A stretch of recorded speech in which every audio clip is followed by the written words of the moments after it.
Welcome back. સુરતના કામરેજમાં RFO Sonal Solanki ઉપર ફાયરિંગનો case સામે આવ્યો હતો, ત્યારે આરોપીઓ તપાસમાં સહકાર ન આપતા હોવાનો ખુલાસો થયો છે।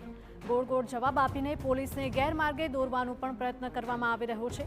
ફાયરિંગ બાદ હથિયાર અંબિકા નદીમાં ફેંક્યાની કબૂલાત કરી છે। પોલીસે એસડીઆરએફની મદદથી રિવોલ્વર શોધવા માટે કવાયત હાથ ધરી છે।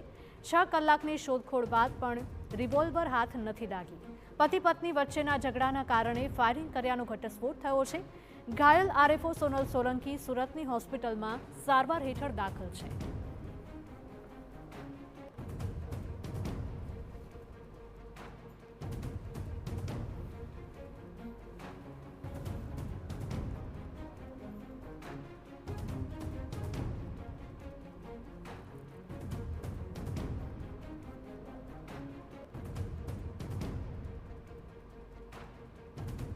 संवाददाता मेहुल जोड़ा है વધુ માહિતી સાથે। મેહુલ, શું વધારે અપડેટ?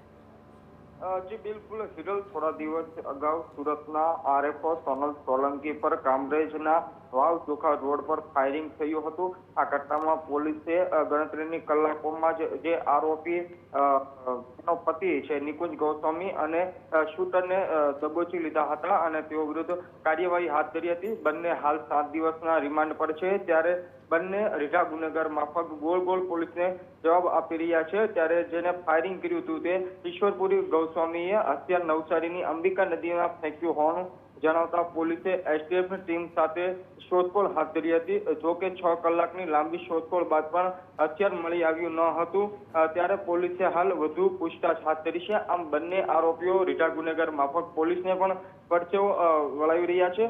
તેમાં જે ઇજાગ્રસ્ત સોનલ સોલંકી છે તે હાલ સુરત શહેરની હોસ્પિટલમાં સારવાર હેઠળ છે। તેઓની સ્થિતિ પણ ખૂબ જ નાજુક છે, ત્યારે હાલ ચકચારી કેસમાં પોલીસે ઊંડાણપૂર્વક તપાસ હાથ ધરી છે।